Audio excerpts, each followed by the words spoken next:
Alright everybody, welcome back. Nimager here, and today we are doing another Faction Wars hard walkthrough. I believe I've covered almost about half of them at this point, maybe a little more.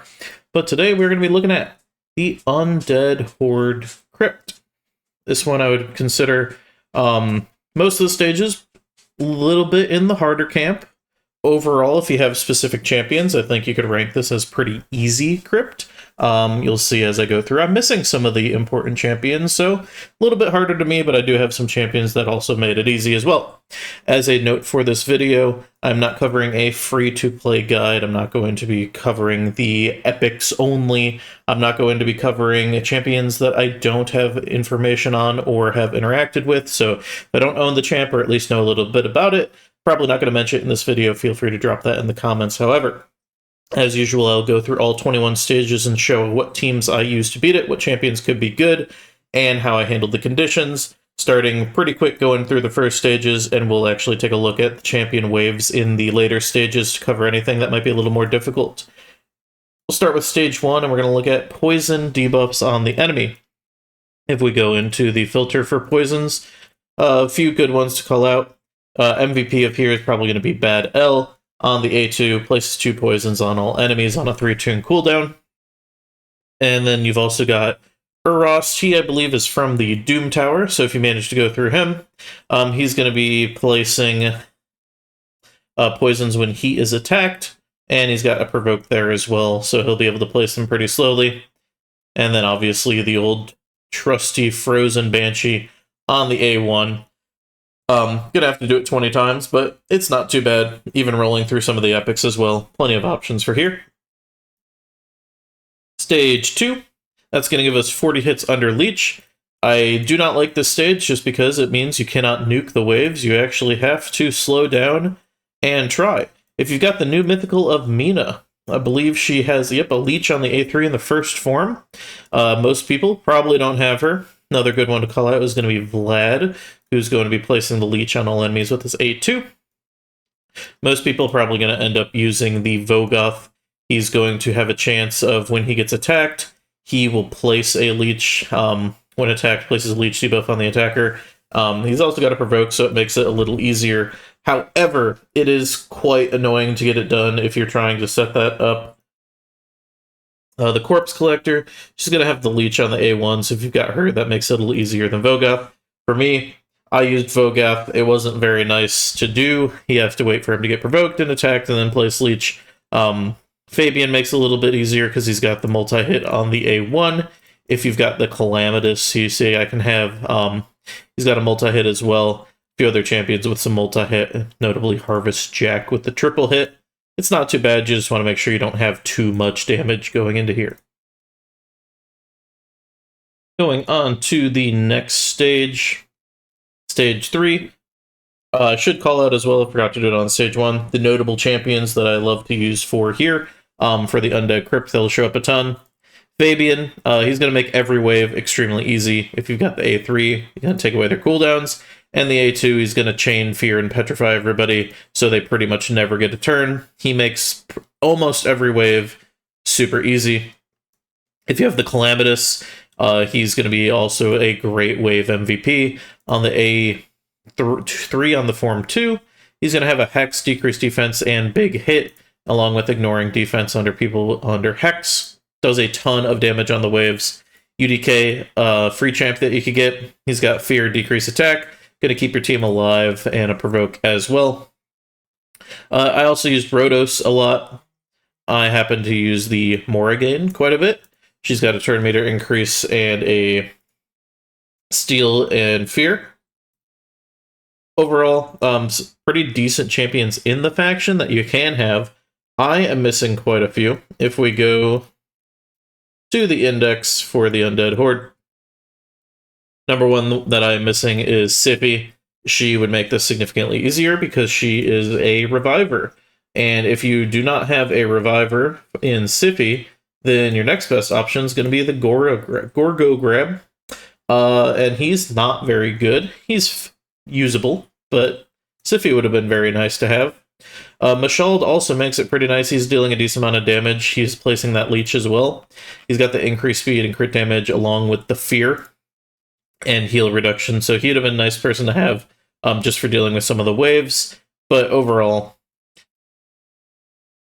Sify would probably be my main. I didn't have this, and she would have made it significantly easier. I think we covered Provoke, maybe we did not. I don't even remember if we covered Stage 3. Let's see. Stun debuffs. I don't think we did. We'll go to the stuns in here. One that you're going to be calling out is Husk.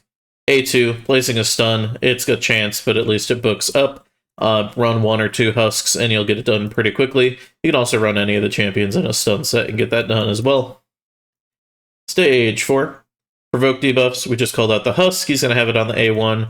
We called out the UDK. He's going to have it on the A1. If we look at the debuffs in the faction for Provoke, there's a few options there. Knave of Hearts. He was a guarantee a little bit back.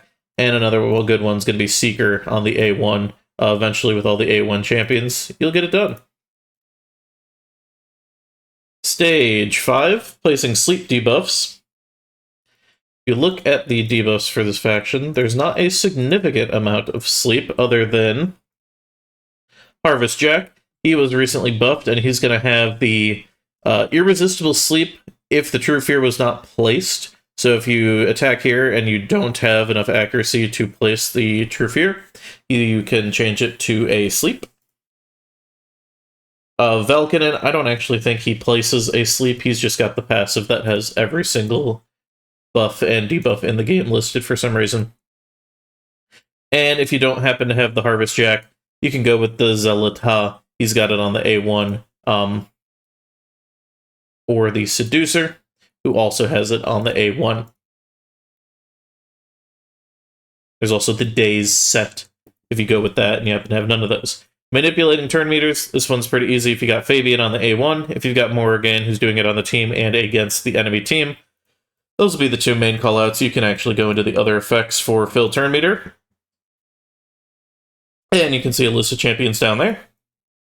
Under negative effects, there's decreased turn meter. And you can see the list of champions down there as well. Harvest Jack in there. Fabian and Morrigan. I believe Morrigan was also a fusion in the past, so 2 fusions can get this done pretty easy. Stage 7, the boss, isn't going to be too bad if you've got any of the boss killers for this faction. So what the blue boss is doing is a True Fear on your champions, revive of his allies with a decreased speed, increased crit rate, and then he's going to do some team attacks and counter attack when you attack his allies. Overall, with it being stage 7, it's not too bad. If you've got Calamitous, he's going to be extremely good for the bosses. You can go with the A2, which is going to place a bunch of great debuffs on the boss, and along with the A3, which is a guaranteed crit. So you can always build him to deal with X amount of crit. He does have the built-in extra 20%, so you only need 80% chance of crit. Usually what I would do is A2, flip forms, and then nuke him down, and that gets the job done pretty well. Some other good boss killers in the faction are going to be Little Miss Annie. If you got a soul on her, she can practically one-shot anything. And then also the Sanguine Maria, recent fusion. She's going to be pretty good for killing bosses as well, dealing a lot of damage. Some other strategies, if you don't have the boss nukers, is using the poisons, so a very tanky comp with a UDK, a Necrit, and then throwing a bad L in there. Just continually placing poisons on the bosses while you're staying alive. Will be a little bit difficult to get that done in under 100 turns, but I've seen some strategies that do that on the bosses as well, if you don't have any of the good DPS. Stage 8 is a repeat, going in for 60 hits under Leech. Not very fun, but it gets the job done if you just go slow. Stage 9, defeating all enemies when they have no buffs. If you have Fabian, extremely easy. He's going to take off buffs and keep them off. If you go into the other effects for removing buffs, you can also see that we've got the Harvest Jack on the A1. He's going to have a chance of stealing a buff from them. If you got Mina, you can use her. And Sanguine Maria. Let's see, I'm not actually super familiar with her, so we'll see if the target is killed. Looks like it changes cooldowns. Before attacking, one enemy removes all buffs from all enemies. So there's another option for you as well in there, but really Fabian just gets the job done on his own. Stage 10, using Epic Champions. Again, with the Calamitous, it was a pretty easy choice for me. I kept him in the fight along with just a speed lead for Fabian. Taking out your champion, some good epics in this faction. Husk, you can run multiple copies of him. He's going to be stunning and provoking. Vogoth, healing your team. Ostrox is another good epic who's going to be placing block buffs. He's going to have an increased accuracy and healing you a little bit. Dark Elhain, decent early game nuker, also immune to freeze. A little bit of damage on her. The Mausoleum Mage, she's going to be one of the only non-Siffy block debuffs in the faction. He's also going to give you some crit rate and increased defense.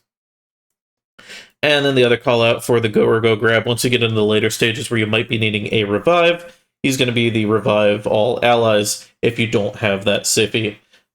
But there are a lot of good epics in this faction. You got the Seeker as well in there. Stage 11 of placing stun debuffs. Again, running some Husks, stun set, covered that already.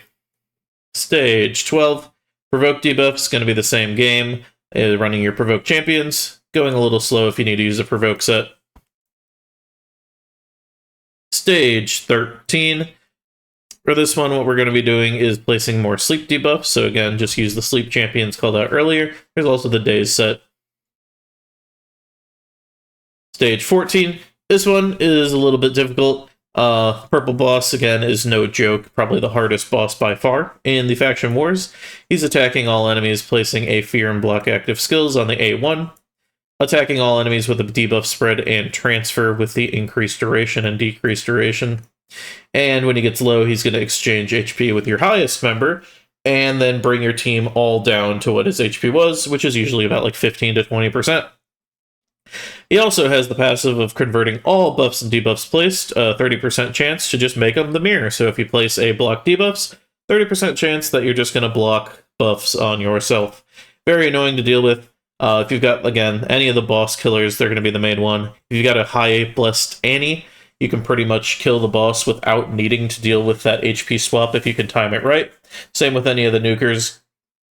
I have seen, again, strategies where you just throw on a lot of poison champions if you got multiple bad Ls. If you got any of the champions that are going to keep you alive, like the UDK and the Necrit, throw them in there. It takes a little bit of luck to get through in 150 turns, but that's another feasible strategy if you're missing some of the nukes. Rhodos, again, is another good call out for this faction as well to use. Again, one of the harder bosses overall, but with it being stage 14, it's pretty easy to deal with. Going on stage 15, beat all champions with your team alive. Again, not too hard. If you've got Fabian, it's extremely easy. If you don't have Fabian, significantly harder, but hopefully you at least have the Mora gain. The call out here, again, is that last dwarf wave. It's a little bit difficult since they get the stone skin at the start. However, with it being a passive, the stone skin can be removed by any buff removal guaranteed, other than accuracy. Fabian, again, take the A3 if he's going to remove all buffs, and he's actually going to get an extra turn. He's by far the best champion for this wave, because he can then go in and petrify and fear the rest of the team.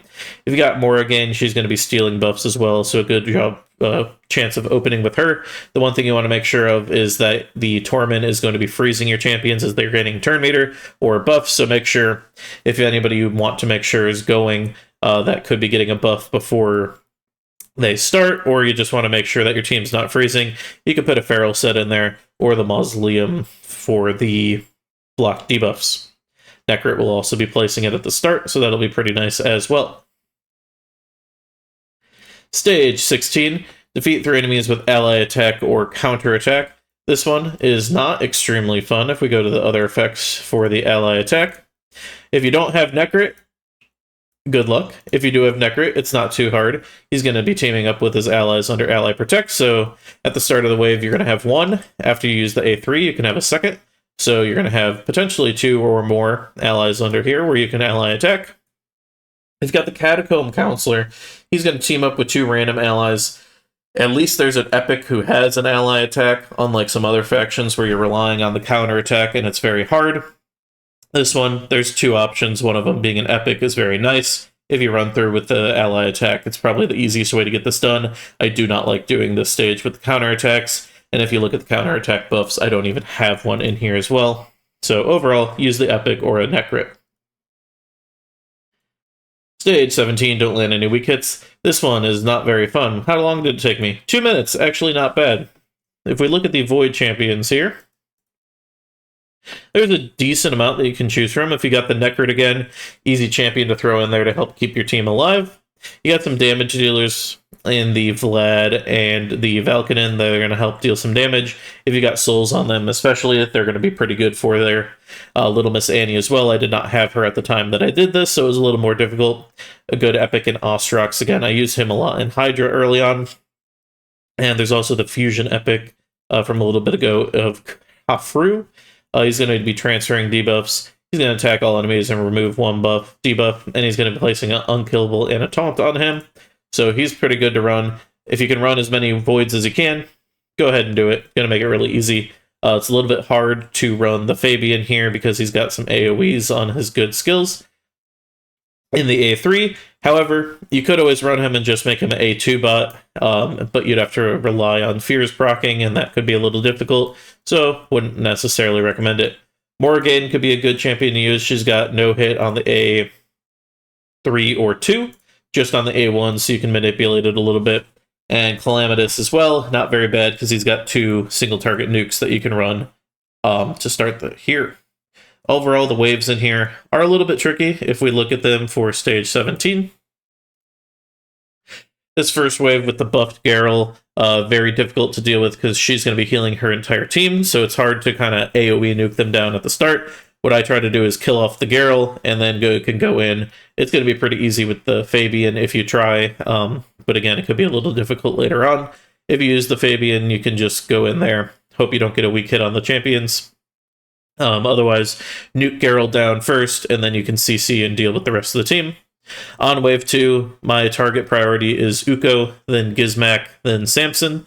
Just be wary of Samson with the counterattacks. If he does end up getting a turn with his nuke and the self buff, it is pretty damaging. It will take your team down quite a bit. But again, if you've got a reviver, especially the Siphi, she's going to be pretty amazing for this, being able to put them to sleep and not having to worry about affinity. And on wave 3, I usually target the Bullet first. He's very, very good at CCing your team. Then I would go to the Uko to make sure he doesn't come back, and then I'll slowly deal with the Samsons and Razelvarg after that. Overall, one of the harder, I think, weak hits if you don't have the specific Void champions of any of the legendary damage dealers, especially if you don't got any of these. It's going to be pretty hard to make it through with just the epics. It's doable, and you can use the single target affinity champions or just rely on RNG. Looking at stage 18, defeat enemies while they're under fear or true fear. Again, if you got Fabian, extremely easy. If we look at the debuffs for this faction, for the fear or true fear, can't pull them both up. You got Mina, you got Maria, you got the Harvest Jack, Morrigan, and Fabian. They pop up quite a bit. The fear, the UDK as well, free champion. He's going to have it on his A2. So a lot of decent options for that. This wave right here is a little bit tricky to deal with. If we look at 18 on the stages tool over here, you'll see wave 1 is pretty easy. I'd try to get at least 5 kills under fear here. Wave 2, again, not too bad. You just want to make sure you're not placing a ton of buffs for the Nell to poison you. But overall, it should be pretty easy to get some fears done here. If you can get all 10 fears kills within the first 2 waves, that'd be great. Because looking at stage 3, every time you take a turn, Tetsuya's gaining a ton of turn meter. After you take 1 or 2 turns only, he's going to cut in, he's going to steal your turn meter, and he's going to deal a lot of damage while placing fears on your champions and stealing their turn meter. It could be a little bit difficult to deal with, but if you nuke him down early, or you can place the CC like with the Fabian, it won't be too bad at all. To reduce his cooldowns is one of the bigger counters to him. Going into stage 19, don't let enemies use active skills. Again, if you have Fabian, extremely easy. I don't actually know if there is a lockout here. Oh, looks like there is. So Vlad, he's going to have the block active skills, which is going to be huge here. You've got the Eligaius, who has it on the A1, but it's only a % chance. And you've got, I'm not even going to go into Valkanen's kit, there's too many words. But stage 19 with Fabian, extremely easy. Stage 20, don't let your enemies heal. This one is pretty tricky to deal with if you don't have the waves time. So looking at stage 20 on the stages tool here. Here, my priority targets are Sulfurion, number 1, and then Lazarius. You don't really want to let Chagger go. If he goes, he can place Opponent Sleeps, and I believe he might heal as well if you're under debuffs. It's not a very hard wave to deal with. I usually just nuke it down, or you can use the Fabian to stun, and it's going to be pretty easy. Wave 2, a little bit difficult here. You've got Mezamel on her passive. She is going to just heal off of damage. You've got War Chief on the A1, who's going to heal himself and an ally on the A1, so even if you have a heal reduction on him, he could heal an ally. And you've got a decent amount of damage in the Marius and Razelvarg going through as well. Razelvarg might also be able to heal. Usually what I would do is I would try to get down the Mezamel, just because if she deals any damage, it's a little hard to deal with. You want to CC the War Chief as much as possible, and take Marius and Razelvarg down as fast as you can. It's not too difficult with Fabian. Again, you go in there, you're stun locking everybody. You just might have some fear RNG that makes you restart every so often. Wave 3 is the hard one for here, because you cannot simply Fabian the wave, because Supreme Gaelic, again, on the passive, he's going to cleanse, let himself go, and if he does that, he's going to heal, and that is just going to nuke your run from the start. You've also got Aragaz, who's going to be healing up the team through an HP balance. I'm not sure if that counts as a heal, but when he goes, usually your team's going to die anyway, so letting him go is pretty difficult to do. And Raka, I believe, also has a heal in her kit. Unsure about Jag and Nogdar, but I've never had them be problems on this wave. 90% of the time, if you screw up, it's going to be letting Supreme Gaelic get CC'd to give him an instant turn. This wave, I would just focus on trying to Fabian with the A3 only to lock out the champions, but don't use the A2. Then if you've got a Morrigan or somebody, you can go in there and steal some turn meter, buff up your team, and then try to nuke them down. Again, once the cooldowns are reduced, it's not too hard to get this wave down, but you do want to watch out for the Aragaz passive. If you get a champion on his team below 50%, but you don't kill them, you're going to activate one of his abilities, which is going to deal a decent amount of damage, so you want to be wary of that. And lastly, stage 21 took me 4 minutes and 20 seconds to clear. I thought this boss was actually pretty tough. One of the tougher yellow bosses for me. He's going to do a lot of damage in stage 21 form for the A1. Again, he's ignoring 100% of defense, so if you've just got massive HP pool, it's okay. But a lot of your nukers or squishier champions are going to be dying quite a bit. He's going to be transferring all debuffs from himself, placing a True Fear and Stun. This pretty much is just giving him like 2 extra turns, because he's taking an extra turn, then your whole team's going to be skipping, and then he'll get an extra turn. And he's going to be producing a Reflect damage and a Pain Link. The Pain Link, again, is going to make your champion take the damage, and then the Reflect damage is if you do damage to the boss, it's going to go back to you as well, or a portion of it. And every time you hit him, he's going to be gaining turn meter, so fills his turn meter by 2% for every 1% HP lost when attacked, only counts damage from attacks. It's pretty difficult, in my opinion. I initially tried with a Calamitous and a Fabian. This team right here, without the Morrigan, I believe I had the Reviver in the Gorgo Grab here. I just couldn't keep up, even with Gorgo Grab with like 100k HP in a bolster set. Tried him in some regen as well with Immortal. It just wasn't working. He kept dying, putting relics on him to keep him alive. If I revived the team, the boss just went again because he gains turn meter, and then I would die again. I did find that using Fabian was a little tricky, because he's going to be hitting a few times on the A1. That's going to steal turn meter, but he's also going to be giving turn meter to the enemy because he's got hits on all his skills. What I actually ended up using, I think, was something that looked like this with the Morrigan.